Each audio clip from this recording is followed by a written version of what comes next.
அமெரிக்காவின் புதிய வரி கொள்கையால் இந்த நாட்டில் 1 லட்சத்திற்கும் மேற்பட்டோர் தொழில் வாய்ப்புகளை இழக்கும் அபாயம் இருப்பதாக முன்னாள் ஜனாதிபதி ரணில் விக்ரமசிங்க தெரிவித்துள்ளார். ஜூசி தி க்ளோதிங் ஸ்டோர் சித்திரை புத்தாண்டை முன்னிட்டு முழு குடும்பத்தினருக்கும் தேவையான அனைத்து ஆடை அணிகலன்களையும் ஒரே இடத்தில் கொள்வனவு செய்யுங்கள். கொட்டாஞ்சனை, ஹட்டன் மற்றும் வெள்ளவத்தை புதிய கிளையில் இச்சித்திரை புத்தாண்டை ஜூசியுடன் கொண்டாடுங்கள்.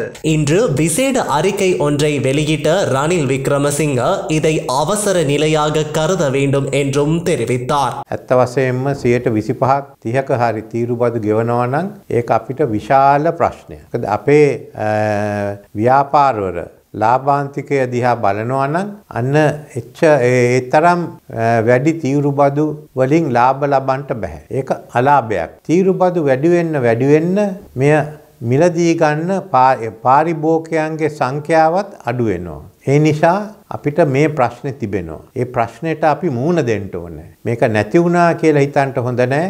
මේ මාස 3 උවමනා වෙලා තියෙන්නේ එක එක රටවල් එක්ක සාකච්ඡා කරන්නත් කොහොමද චීනේ ප්‍රශ්නෙට මුහුණ දෙන්නේ කියන්නේ. මේක නවත්තන්න බෑ. ඒක ක්‍රියාත්මක වෙනවා. ඉතින් මේක එක බලපෑමක් තමයි රැකියා නැතිවීම.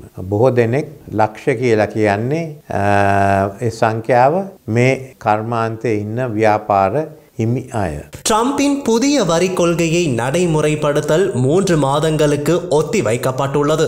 ஆனாலும் 3 மாதங்களின் பின்னர் இந்த வரி முறைமை நடைமுறைப்படுத்தப்பட உள்ளது. தேர்தலின் போது அமெரிக்க ஜனாதிபதி கூறிய விடயங்களை தற்போது நடைமுறைப்படுத்தாமல் இருக்க முடியாது. இந்நிலையில் எமக்கு விதிக்கப்பட்டுள்ள வரியை குறைக்க வேண்டும்.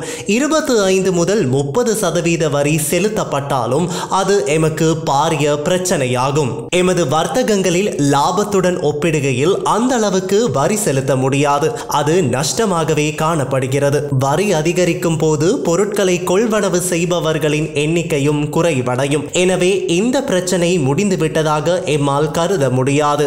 எனவே இந்த 3 மாதங்களில் ஏனைய நாடுகளுடன் பேச்சுவார்த்தைகளை முன்னெடுப்பது குறித்து அவதானம் செலுத்தப்பட வேண்டும். இதனை எம்மால் நிறுத்த முடியாது. இதனால் ஏற்படக்கூடிய சவால்களில் ஒன்று தொழில் இழக்கப்படுதலாகும். லட்சக்கணக்கானோர் இந்த ஏற்றுமதி தொழில் சார்ந்தவர்களாகவே இருக்கின்றனர். லட்சமாக காணப்பட்டாலும் அதனை விட குறைவானாலும் தொழில் இழப்பு என்பது பாரிய பிரச்சனையாகும். இது எமது பொருளாதாரத்தின் மீது நேரடி தாக்கத்தை செலுத்தும். எமக்கு கிடைக்கும் வருமானத்துக்கும் செலவுக்கும் இடையில் பாரிய இடைவெளி ஏற்படும்.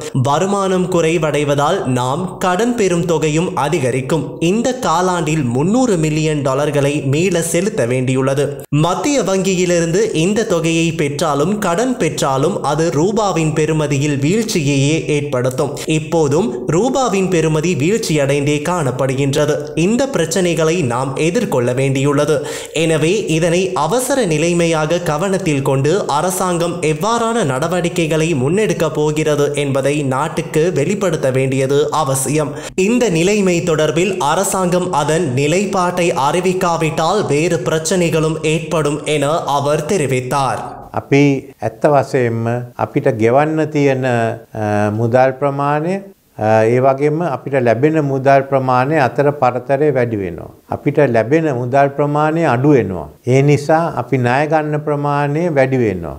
ඒ අනුව අපිට දැන් විශේෂයෙන්ම ඩොලර් මිලියන 300ක් පමණ ආපහු ගෙවන්නට සිදු වෙලා තිබෙන්නේ ඒ කාර්තුවට. දැන් මේ සඳහා මුදල් ගන්නකොට මොකක්ද අපිට සිදු වෙන්නේ? මහා බැංකුවෙන් අරගත්තත්, ණය අරගත්තත් ඇත්ත වශයෙන්ම මේක රුපියලේ වටිනාකම අඩු වීමක්. මේ අර්බුදය නිසා දැන්ට රුපියල තවත් අඩු වෙලා තියෙනවා.